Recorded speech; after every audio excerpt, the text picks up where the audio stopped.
Tonight on CTV, a new center supports individuals who are experiencing homelessness. Then we bring you an update on the new construction projects on campus. And later, we see how CSU celebrated its 150th birthday. All this and more, starting now on CTV. Good evening, Rams. I'm Janae Hancock. And I'm Jake Oskvarek. Here's what's happening in the news near you. A serious collision occurred yesterday at 2 in the afternoon at Drake Road and Ridgeon Parkway and closed the intersection for 3 hours. According to Fort Collins Police Services, a Dodge truck collided with the driver's side of a Toyota Prius in the intersection and severely injured the 23-year-old driver of the Prius. The truck driver was treated at the scene for minor injuries. Police do not suspect either driver was under the influence, but investigators are trying to determine if speed or failure to stop at the stop sign were factors. Anyone with information about the collision is asked to contact Officer Drew Jerkovsky at 970-416-2224. One of 3 suspects accused of breaking into a Fort Collins home last summer and assaulting 3 people were sentenced to prison Thursday. 19-year-old Deshaun Flanning pleaded guilty to first-degree assault with a deadly weapon, which is a Class 3 felony. Through a plea bargain, Fanning was sentenced to 10 years in prison. According to police, an adult male and female were assaulted, and a juvenile male was shot in the altercation. The other 2 suspects involved in the assault have hearings within the coming month as well. The 90th Air Force ROTC detachment here on campus was recently ranked the #1 detachment in the nation. I mean, everyone's very ecstatic about it. It's amazing. I mean, to be #1. The new year has brought the prestigious title of Best Air Force ROTC detachment to the 90th detachment at Colorado State University, beating out 49 other large universities. So there's like a lot of criteria, right? You know, we have GPA, the academic aspect, you have the physical aspect where we have, the fitness assessment where, you have push-ups, sit-ups, runs, and then all those scores add up, how the commissioning rate from our detachment of how many people actually become officers in the Air Force from here. Known as the Mighty 90, the detachment is home to 200 cadets and has paved the way to success for hundreds of brave men and women over the years. Our commander, our colonel, he's amazing. He came in 2 years ago here because it switches every 3 years around, and he came in and he had good goals set in mind, and those goals of high academic and high GPA, and he's a great person where he leads by example, and that's something you learn in RTC a lot. I know a lot of the other detachment. I have friends at different universities, and I know how hard they work and how well their detachments is. So I know we're doing really good then, and it's awesome to be #1 and compete among great detachments. Sounds like a great time to be an Air Force cadet here on campus. It's very exciting for those folks. Construction is part of daily life at Colorado State University. CTV reporter Alexandria Cullen takes us to the Meridian Village construction site to get the scoop on the different projects going on around CSU. Thanks, Jake. CSU is becoming more famously known as Construction State University. As projects go on all over campus, many wonder if there's any end in sight. Walking around campus, it's clear to see that there are changes taking place. A big expansion includes the new lagoon in the front lawn of the LSC. So how long can we expect construction to last? A majority of the work will be complete by March, and then our goal is early June that it'll be usable for the public. So it'll be coming this summer, and hopefully before the concert series starts. And as we start to see some of these construction projects wrap up, we'll begin to see even more in this direction towards the second half of the year. The Laurie Student Center is on its 3rd and final phase of construction, working on the north end. However, if you plan to stick around on campus over the summer, beware, because the Transit Center will be closed for a short period of time, making transportation via the main center unavailable. When students arrive back in mid to late August, the north end of the Student Center will be open, but it'll still be a construction zone. So where do the funds for these projects come from? Student fees and state donors make up the majority of sources. However, interestingly enough, the university has a facility fee advisory board made up of students for students, allowing us to prioritize what we want to see done for the future of this campus. There is a discussion at the UFAB about the next big wave of projects, which would involve Glover, Clark, and then physiology and environmental health sites. It's encouraging to see how big of a role students' voices play in getting the job done here on campus when it comes to construction. Definitely. I know construction is definitely building up on campus. And what construction project are you most excited to see begin?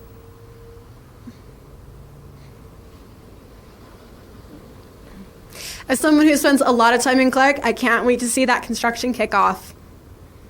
Definitely. In honor of Black History Month, individuals all over Colorado are making sure every hairstyle is recognized and respected. The state of Colorado could be the fourth state to defend the treatment of all hairstyles, regardless of type and texture, in the workplace, with the Crown Act. The House Bill 21048 includes eliminating hair discrimination for styles like braids, locks, and twists, which are all historically linked to race. CSU's United Women of Color organization is taking one step forward in making sure all hairstyles are recognized with their annual hair show, which occurred this past weekend. Their theme for this year was Ubuntu, often translated as I am because we are. CSU broke ground on the Temple Brendon Equine Center yesterday morning, marking a historic day for the College of Agricultural Sciences. According to a CSU Public Relations release, the center, located off of Overland Trail near the B.W. Pickett Equine Center, will be home to animal therapy research, equine-assisted programming, and undergraduate equine sciences classes. According to the TGEC website, the center will help individuals with healing and development, as well as give students a place to research and learn. Over the past few months, wildfires raged across Australia, capturing the attention of people around the world, including students at Colorado State University. CSU Restoration Ecology major Chloe Arduino is partnering with an organization called Women for Wildlands to host a fundraiser to benefit 3 nonprofit Australian organizations. The fundraiser will take place on Thursday, February 13th from 10 in the morning till 3 in the afternoon in the Laurie Student Center Flea Market. A fairly new center is taking the steps to support individuals in Fort Collins. Homeward Alliance at the Murphy Center serves as an advocate for people experiencing homelessness. The nonprofit Homeward Alliance operates a continuum of programs, including street outreach. Street outreach program, we go out on Sunday nights for a couple hours and make sure people have water, something to snack on, food for their pets, warm clothing, whatever needs that we can meet for them at that particular time. The Murphy Center truly helps build connections and relationships. You do get attached. You get to know them personally and who they are as a person. And so I'm used to seeing at this point certain faces when I go out on Sunday nights, and when I don't see someone, no, I am genuinely concerned. Cheryl describes this experience as amazing because it gives her a purpose. Most of us don't realize how much we have, and it's an amazing experience because when I'm able to see these folks and talk to them, they're so grateful and so happy. We have people, I mean, they know we're coming, and it gives you such a huge sense of purpose. For more information on how to get involved with any of the programs the Murphy Center has to offer, you can visit homewardalliance.org. Well, that really seems like an awesome program, Janae. It was awesome to be there, and just to see all of the programs that they have coming outside of the Murphy Center that I wasn't even aware of is awesome. So I really think CSU students to get involved if they can. Absolutely. Well, that's all we have for news, but Jeffrey Linblom is up next with entertainment. What do you have for us, Jeffrey?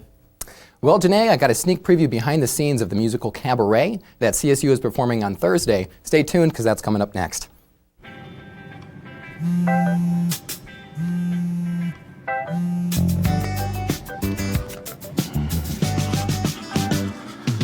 Baby, you see, you're so right for me, and I'm right for you. I love the things you do, like sweet tasting wine. Your lips are so divine. Your love and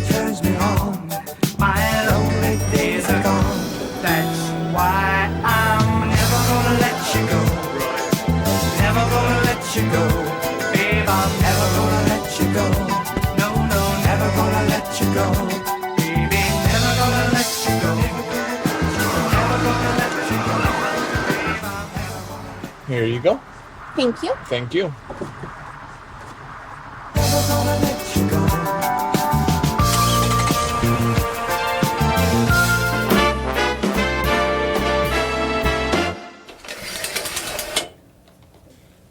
Why, hello there, fellow humans. I'm Jeffrey Linblom, and unfortunately for you, I'll be the one taking you and talking to you about some fun stuff tonight. Prom is an experience that almost everyone remembers, for better or for worse, that is, but it's an important milestone all the same. That's why 650 churches and over 200,000 volunteers around the nation brought an event called Night to Shine to Fort Collins. The event was for people with special needs of ages 14 and older and took place at Timberline Church. The prom night featured beautiful makeup, lovely gowns, dresses, suits, and of course, with Valentine's Day love in the air, naturally, some went in pairs. Once everyone had danced their heart's content, the event ended with the crowning of prom king and queen. Except there was no peasants among this group. Everyone was royalty and walked away with their very own tiara or crown. This fall, CSU Pueblo will be one of the first universities in the U.S. to have a major involving cannabis. The program is titled as a Bachelor of Science in Cannabis Biology and Chemistry. The college has been working on implementing the program for a little over a year now, and it was finally okayed by the Colorado Commission of Higher Education. This is the state's first cannabis-related degree, and the program juggles mostly chemistry and biology coursework. Officials say that 15 new freshmen will be enrolled in the program starting in the fall, and they believe 60 students will enroll after 4 years' time. CSU Pueblo is interested in helping the industry grow and expand in Colorado to ensure its safe use. High-intensity programs, how about high-intensity theatrics? I went behind the scenes of CSU's production of the musical Cabaret just last night. Monday evening, I was allowed access to the first technical rehearsal of CSU's performance of Cabaret, where I aimed to find out what exactly it takes to make a production like this come to life. Oh, so many working parts go into what you're going to see on stage. What you see on stage is just a tiny fraction of the ballet that goes on in the entire facility. Tell me when can I go? And boy, are there a lot of cogs turning. But that comes as no surprise considering how many people are involved to get every last detail in perfect order before show night. Each department in a theater is so highly skilled. And so that's what we have to teach here. We have to teach people, if they're going to go into this industry, if they're going to be a part of what we do in live theater, it takes serious dedication because there are ferocious artisans all around you working, giving their all to make this moment happen. All of the crew was eager to get the show underway. The production's musical talent showed up, and it was time to buckle up and see all of the parts work together to make the final product appear.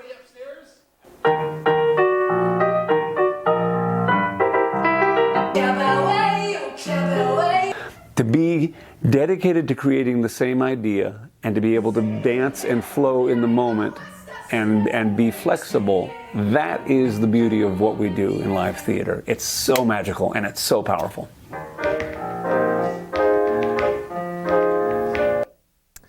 The first performance of Cabaret is Thursday, so if you're interested, you can find tickets through the University Center for the Arts website at uca.colostate.edu. Anyways, Rams, it's been a pleasure. No, what's not a pleasure? All of the snow and cold. Stay tuned with Sophia Ridley, who will tell you all about it coming up here next. It takes less than 1 minute to find out if you may have prediabetes. You can do it here. But you probably won't. You're busy. Kids, work, show coming back in 48 seconds. So let's do this now. Hold up one finger if you're a man, women, 0. 3 more fingers if you're over 60, 2 over 50, 1 over 40. If you're not sure, keep in mind you're sitting on a couch right now, so 1 more finger if you're not very active. 1 finger if yes, 0 if no. 1 yes, 0 no. Next, find the body type that looks most like you and hold up that many fingers while I look around awkwardly. And that's it. If you're holding up 5 fingers or more, you probably have prediabetes. Sorry to be so blunt, but hey, you're busy. Just go to the site.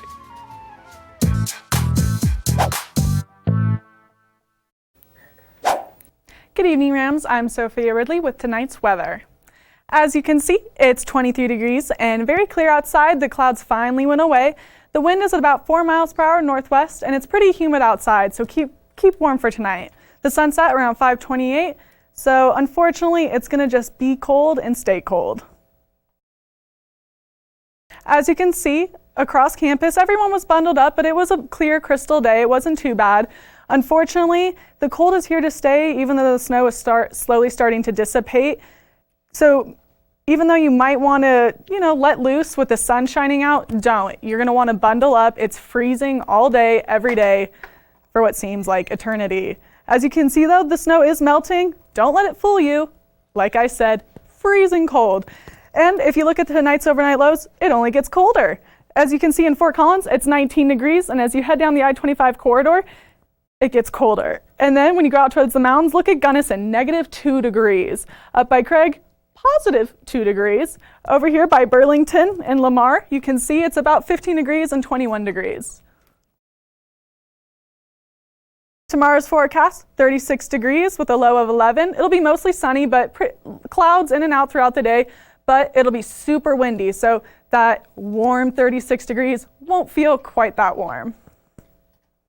For tomorrow's highs, as you can see, it warms up to about 36 degrees, and then as you head down the I-25 corridor, it stays in the mid-30s.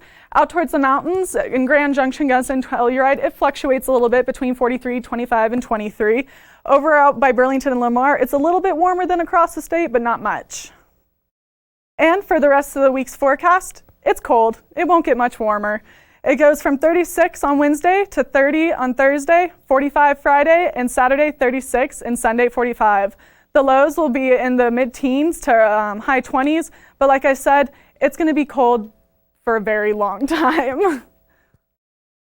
And that's all for weather, but stay tuned for Erica Johnson and Brendon Fairbairn bringing you the latest in Ram sports. What do you two have for us? Thanks, Sophia. We're going to discuss who the Rams starting quarterback will be next season. And you'll find out what track stars are doing the most, all coming up after the break.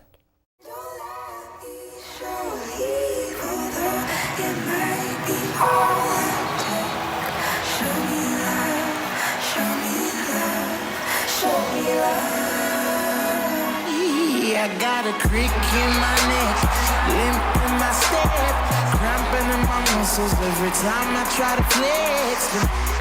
I don't know what I'm scared of. All that I could do was remember you. You know I usually say no, but if you throw me love, I'll throw it some more.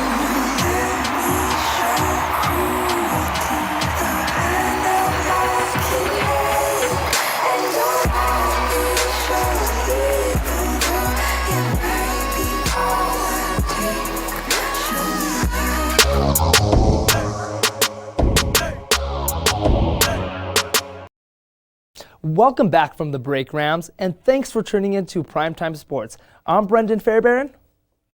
And I'm Erica Johnson. The CSU men's basketball team is now in the Moby Arena, ready to take on Utah State in a battle number 2 for the Mountain West. We have live reporters Jessica Mendoza and Jason Ortiz at Moby. Jess and Jason, how is the energy at Moby for this huge conference game? Thanks, Brendon and Erica. We are outside of Moby, and we're expecting tonight's game to be extremely loud, just like the UNLV game was, possibly even louder, because Utah State coming in at number 3 in the Mountain West, CSU at number 2. Jess, what are we expecting from tonight's game? So, the last time these two teams met up here in Moby Arena, Utah State just snuck away with an overtime victory, and obviously the last time they won in Utah at Utah State, Utah State also came away with a 16-point victory there. So I think CSU is coming back for some revenge here tonight. I'm expecting to see more from the younger guys tonight than we saw when we were in Logan. I think they struggled with the pressure that they were under, just by the atmosphere that Utah State fans really put on the Rams tonight. So I'm expecting to see a lot more from David Roddy, Isaiah Stevens, and all those young guys tonight. Yeah, exactly, and you're going to have to rely on a lot of Moby madness. Utah State relied on their fans a lot. The student section got after it. CSU student section is going to have to get after it to help these Rams just get this win tonight. Right, absolutely. And of course, we have to talk about Sam Merrill. I mean, the last time that they played here, Nico Medved talked about what a playmaker he is and how they're going to have to find ways to stop him tonight. So if you guys wanted to stay updated on the game as it goes live, make sure to follow us on Twitter at sports_CTV. Back to you guys. Well, we'll see if that Moby Madness will help out the Rams. Yeah, this game has such, for the Mountain West Conference game, this seeding will really help them get into the March Madness tournament. Hopefully. You know what time it is. It's time for Doing the Most, where Brendon and I choose one male and female athlete who we feel is doing the most for CSU. I was conflicted this week because the CSU men's hockey team bounced back from their tough losses against Arizona and Arizona State and got 2 wins against Eastern Michigan last weekend. Cross North and Samuel Cote were key players for the Rams' victory, but my Doing the Most award has to go to sophomore Jermaine Barnes of the men's track team. He's been killing it for the men's track team, and earlier this month he helped set a school record for the 4x400 relay with a crazy time of 3 minutes and 10 seconds. Barnes took first place in men's 60-meter hurdles at the UCCS Mountain Lion Open. He killed the preliminaries with an outstanding 8.21 second time. The finals were a lot closer as he protected his #1 qualifying time by 0.6 of a second. I thought you were going to choose somebody else. But my female athlete that is doing the most, it has to go to freshman Jordan Lanning. Who else would it be? She got first in the women's high jump with 1.65 meters, and she got third place in the women's long jump with 5.61 meters. And she got two top 3 victories. I don't see how that's not doing the most. Your guy, he beat his second he held on to his record second, but he wasn't in 2 other competitions. Yeah, no doubt. Even as they work together, the future is very bright for both men's and women's track team. I'm very excited for the future for both teams. Yes, they're both doing great, but mine's better. This week in RamBuzz, Rams voted yes that the men's basketball team will win their rematch against Utah State tonight. 80% said yes and 20% said no. Well, I just think this is going to be a tough matchup, but I am excited about this matchup. As we talked with Jess and Jason, that Moby Madness, we'll see how it helps them out and who comes out on top for this spot. They're both fighting for those #2 spots, and we'll see how that home energy just really filters in. Yeah, Erica, I agree with RamBuzz too. The Rams are on a hot streak, winning 8 of their last 9 games, with their only loss coming to Utah State during that run. But the difference this week is the Aggies are coming to Moby, and the Rams have to win to defend their second spot in the Mountain West. Expect a big game from Utah State's guard Sam Merrill. Here we have Sam Merrill just showing how much he could shoot, just splashes it nothing but net, and showing that he can score between 3 defenders in the paint. Also, he plays the best off the screen. With coming off the screen, he could just shoot the threes, and obviously nothing but net. Merrill is 3rd in the conference in scoring and averages 17 points per game. The Rams will need to rely on their outside shooters like Adam Thistlewood and Isaiah Stevens to keep up with the high-powered Aggies offense. I'm very excited for this conference matchup. It's going to be a tough matchup, and both teams are really going to want it, like we said. For our second RamBuzz question, we asked Ram fans on their thought who will be the starting quarterback for CSU next season. 56% said Todd Centeio, 0% said Judd Erickson, 19% said Justice McCoy, and 25% said other. I'm going to have to go with Todd Centeio. He is such a dual-threat quarterback, and that's what I love. He brings an element that CSU hasn't seen a while because Bobo really never ran the options or the bootlegs. I think with that, he can really expand the offense, getting out of the pocket with the bootleg and avoid pressure, obviously. And he didn't play that much in Temple because he was a backup. They used him in certain packages, but at least he has 2 more years of eligibility, so he can really develop to be the Rams guy for the next 2 years. Erica, I'm curious on who you think will be the Rams starting quarterback next season. Well, that 25% that voted other, that has to be O'Brien. Come on, he was here last year. He's been a backup as well. And, he had 18 of 30 passes for 193 yards. over 4 appearances. That was just 4. But that wasn't his best. His career best was here as a Ram when he got 420 yards and 3 touchdowns in a win over New Mexico. And, you know, he can surpass that, and he's done it at least a couple times last season. So I just think he has room to improve here and grow as a Ram, and he has 1 year. So I think that Toddy can learn under him for a year. Yeah, no, that's fair. I just really think Coach Odazio said that he wanted to be a run-heavy team first. So I think you can't get that with O'Brien. Of course, he can obviously spread it out with his arm, but Toddy, he can really get a new factor in that run game. Except he's relying on Dante Wright. You can get him outside in those option packages, even triple option packages, and really get those outside runs and really just expand the offense. I get what you're saying. We'll just see who shows up and does the most in when it comes to that time. Yeah, see it in August. Yeah, August. Question 3 for the RamBuzz poll. We asked Rams if they thought the softball team will take first in Puerto Vallarta College this weekend in Mexico. Excuse me. This is this fact or fiction? I'm with the RamBuzz on this one. 64% said fact and 36% said fiction. Erica, you and RamBuzz cannot be more wrong. Although the Rams started the season strong with a 4-1 record, they have to go through the Utah Utes to win the tournament, and the Utes are 5-0 on the season. They also have 4 of their top 6 hitters returning. I see CSU winning the other matchups against like Ole Miss or Tennessee, but not against the Utes. I disagree with you. How can you say that when the season is just getting started for the Rams? And, you know, they made it to the national champ last year. Yeah. So why won't they do it again when they have 11 returning athletes and they only lost 5 seniors? I just don't see how you can say that, really, already. And finally, Rams, it's time for Can You Do That? First, we have BYU's mascot Cosmo stealing the halftime show. Here, he's flying from the three-point line, being slingshotted, and catches the ball mid-air and just slams it down. Very impressive from a mascot. Yeah, I don't see how that's even possible. It's so hard to throw a person up because I did cheerleading, but yet across the court, that's insane. Yeah, I was very impressed with that. Very impressive.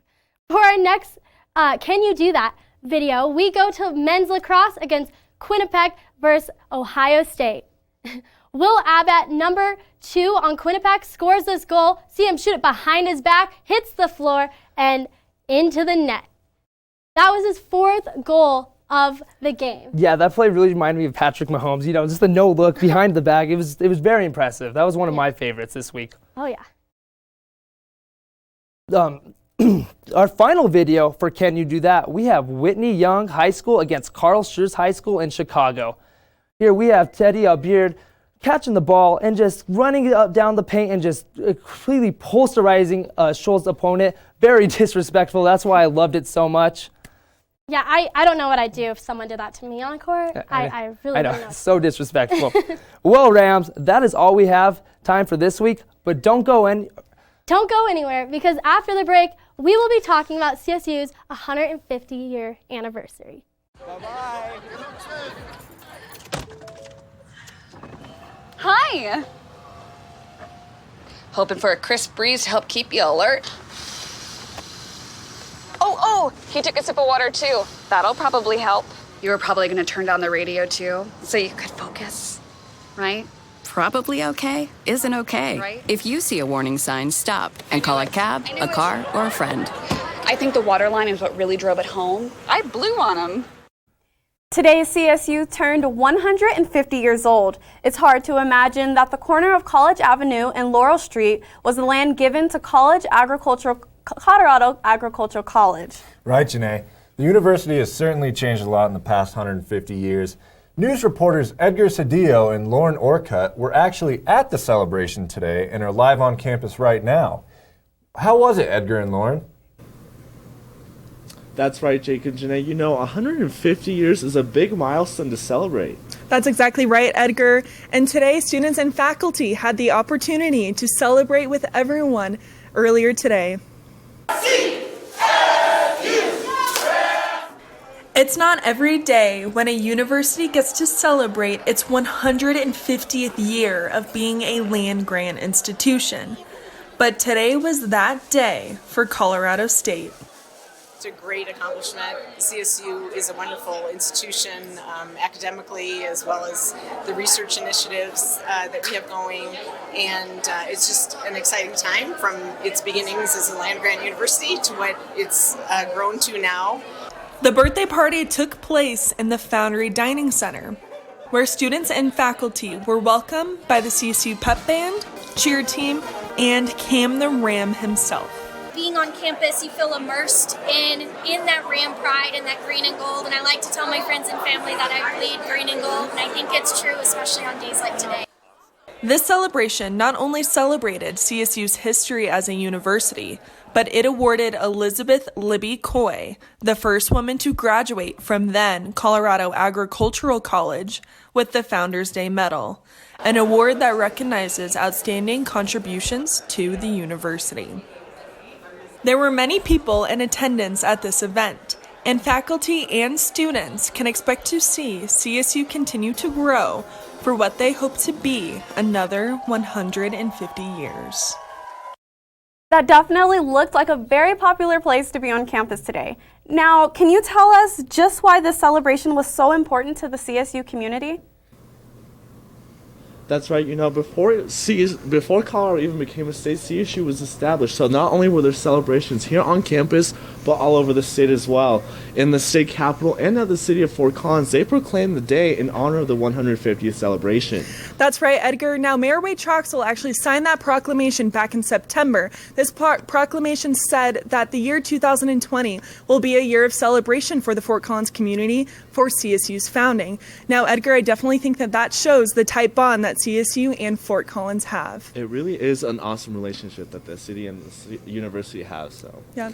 Well, reporting from the CSU Plaza, I'm Edgar Cedillo. And I'm Lauren Orcutt for CTV Channel 11. Definitely an exciting atmosphere on campus. I could tell everyone was excited on campus, just in a happy mood, despite the cold weather outside. What do you all think? No doubt. I mean, I just think it's kind of crazy they put a college here before a capital. That kind of baffles me. That's actually wild. I didn't even think of that. Yeah, that's wild. I never knew about the history of it. I mean, I'm a transfer, but that's really cool. I don't think CSU looks a day over 60. Not even. Can all agree on that one. Yeah, and I mean, speaking of the history too, it's pretty amazing where we've come so far. I mean, I'm proud to be here. I don't know about you guys, but I'm proud to be here. Definitely a beautiful campus for 150 years. Well, that's all we have for you tonight, Rams. Tune in tomorrow night at 7 in the evening for sports with the ladies of Laced Up.